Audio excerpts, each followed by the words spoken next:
February, the authorities arrested a man by the name of Christopher Paul Hasson. And he was part of the Coast Guard who was stockpiling weaponry and planning an attack against members of the left wing. That included both politicians and members of the media.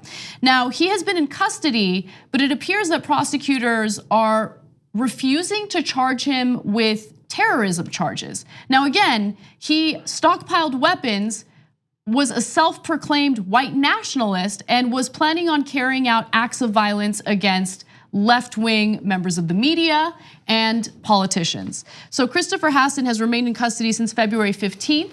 That was his arrest and subsequent indictment in Maryland on federal firearms and drug charges.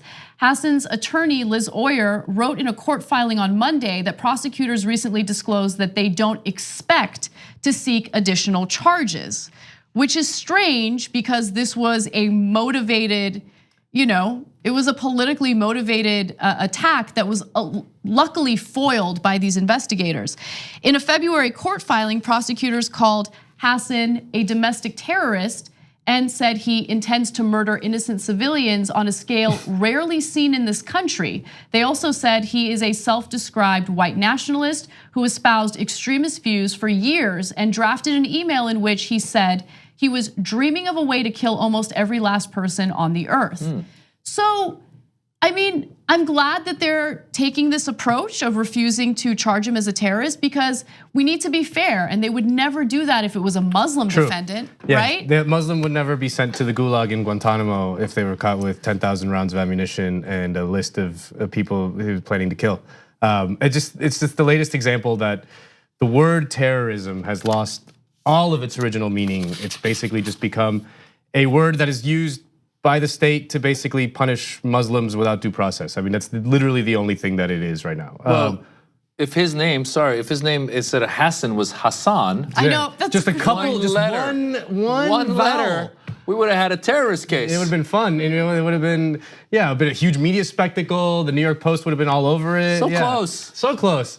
But yeah, I mean, and this isn't to say that we should expand the definition of terrorism to include non-due process punitive damage against all people. Well, we've already done that. We've already done that. Right. I think we should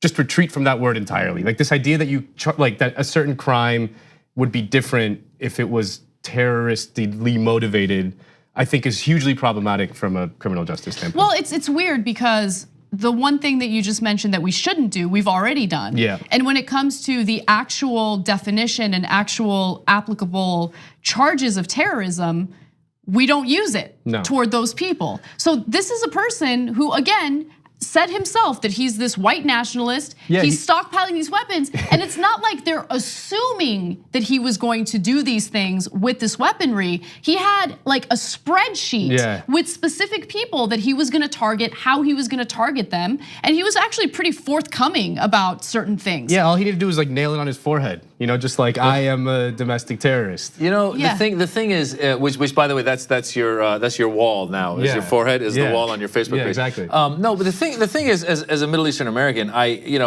you get this a lot where people say, why don't Muslims condemn when there's an act of terrorism, et cetera, et cetera. They are condemning it, number one. Number two, what these people are, terrorists that are Muslim, that claim to be Muslim, or this guy who is gonna be doing terroristic acts, they are criminals. They're criminals because there's a lot of people out there who are gonna talk negatively about Jews and Muslims and Christians and whatever, they hate each other, but to carry out an act of violence, now we're talking about you're a criminal. Yes. Now we're talking you're causing, terrorism is to cause fear in people, right? So when I read about somebody like this, I'm a comedian of Middle Eastern American descent.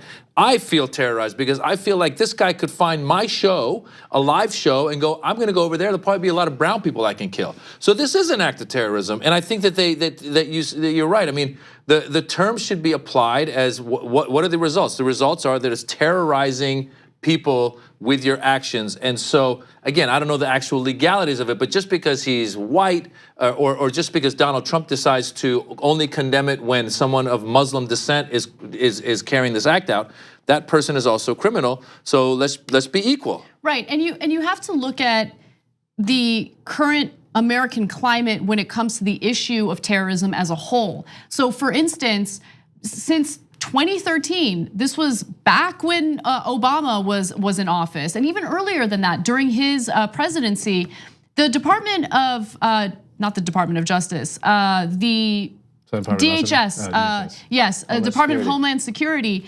had a section that specifically focused on homegrown extremists and terrorists, right?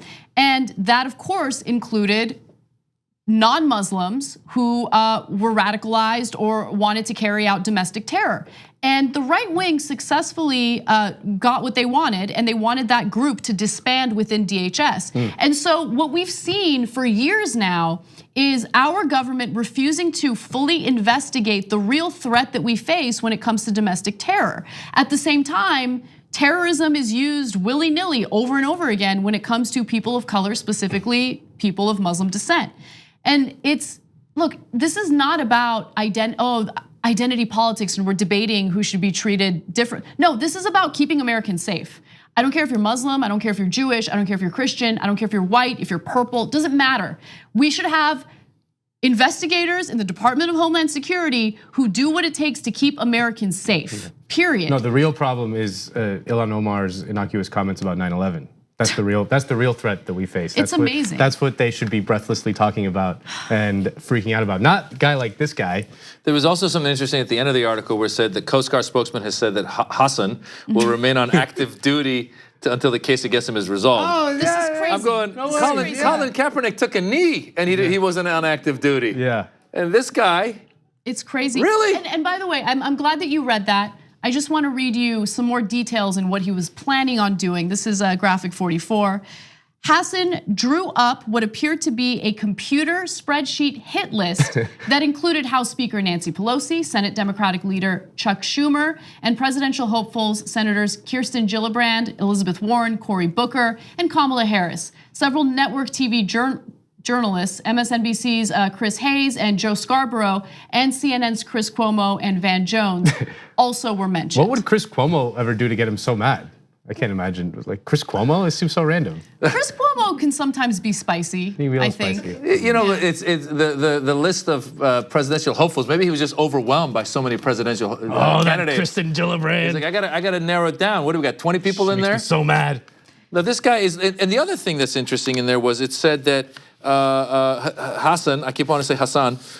It's fine. If I say it enough, it's unclear how the pronunciation is. Yeah, if I say it enough, they may change their charges. It says Hasson pleaded not guilty last month to charges of illegal possession of firearms silencers, possession of firearms by a drug addict, and unlawful user. This whole thing of like guns aren't bad and people are bad and all this. I mean, yeah, he had illegal possession of opioids. And he should not have access to guns if he is addicted to drugs. Yeah. And apparently he had a stockpile of weapons, including a silencer. Thanks for watching this free clip of the Young Turks. Don't forget to become a TYT member today. For more exclusive content, join now at tyt.com/join.